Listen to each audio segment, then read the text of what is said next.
All right, welcome back inside our proactive newsroom. And joining me now is Dr. Quinton Hennigh. He is a technical advisor for SK Mining. And Quinton, it's good to see you again. How are you? Very good, Steve. How have you been? I'm doing very well, thank you. And was really interested in reading the news release about basically announcing exploration plans for this year. And what was interesting was the line that, and I'm going to read it the way it was written in the news release, it said, plotting a path to a discovery of SK Creek V2.0. So maybe you can explain what all that means. Certainly. Look, it's a very important question, really, because people understand Skeena today. They know what Skeena is doing. They know where they're headed. They are looking to develop a mine. But what this news release was talking about is the SK Creek deposit that was discovered in 1989. Now, the SK Creek deposit that I'm referring to is really a subset of the overall system there. It's a volcanogenic massive sulfide deposit. And they found the high-grade part of it way back in 1989. Okay, after a few years of exploration in that area, they finally nailed it. Hole 109, hit the guts of the thing. It was an astounding result.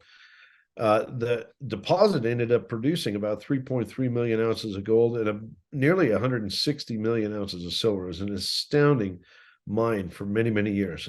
International Corona held it, but then it was acquired by Homestake Mining, and then Homestake was acquired by Barrick. So Barrick ended up mining the thing clear up to, I think, around 2010 or 11. It was one of the best mines ever mined on this planet. And so the idea that we're trying to convey to people here is that there are more VMS systems like this, and they're likely going to be underground. We're going to go out and find one. Yeah. So you've put together a plan for this year, and using a lot of magnetic data and other data as well. You feel that you come up with a number of different targets across the project? Yeah, look, we've brought on Riaz Mirza here recently. He's a geophysicist, has a very good reputation, particularly for working on VMS systems. He's actually doing a lot of work right now in Saudi Arabia, under contract, looking for VMS deposits across the Saudi Arabian Peninsula. But he is a very good geophysicist, able to manipulate the data such that he can kind of bring the most out of it. Okay, and in this case, he's taken our existing magnetics data and he's processed it in a way that we can easily see the patterns that are present around the original SK Creek deposit. So we know what SK Creek, what its signature looks like.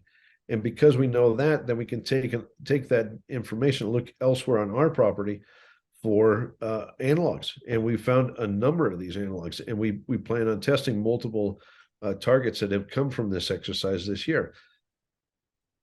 But last year we heard a lot about the names Scarlet Knob and Tarn Lake. Are those two that you're really going to be looking at closely this year as well?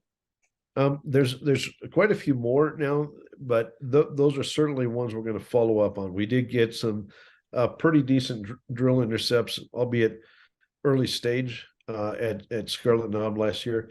And I think that area in particular needs a good geologic analysis to figure out exactly where the high grade is going there. But we do have some really exciting new targets that are just totally out of left field that popped up out of this work.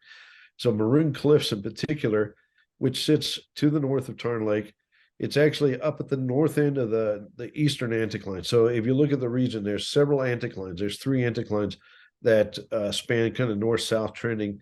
And the one that the SK Creek mine is on, is what we call the SK Creek anticline. It's the deposits at the north end of the anticline. We have a similar analog at Maroon Cliffs on the north end of the east anticline. It looks absolutely identical to the SK Creek system in terms of its geophysical expression. We have really not done any work there yet, so we're very excited to get out and look at that anomaly. I'm going to be up in the field with the crew in early July, and we think that could be one of the more exciting targets. Now, we also have an area that's down on the SK anticline, so it's actually closer to the TVGF area where we drilled previously. It's kind of between TVGF and the SK Creek area, all right? So this place, which is called Mercury Hexagon, is very clearly a distinct analog to what Riaz saw at SK Creek. It's seen a little bit of historic drilling, but not right in the main part of the target. So we're very confident that this thing could stir up a brand new discovery right south of the SK Creek mine, which would be just remarkable. It could be that this really just blows everything open. So that's another important target. And then we have other ones too. We've got we've talked about them here recently. There's one immediately south and west of TV that we have not drilled yet. You know, it was basically on the other side of an intrusive dike, and we didn't recognize it as a target, but the geophysics says we need to go there and drill some holes. So we got a whole list of really, really nice targets coming up this summer. All right. We look forward to hearing more about it. Quinton, thanks very much. Great to see you again. Good to see you, Steve. Thanks. All right. Dr. Quinton Hennigh, he's a technical advisor for SK Mining.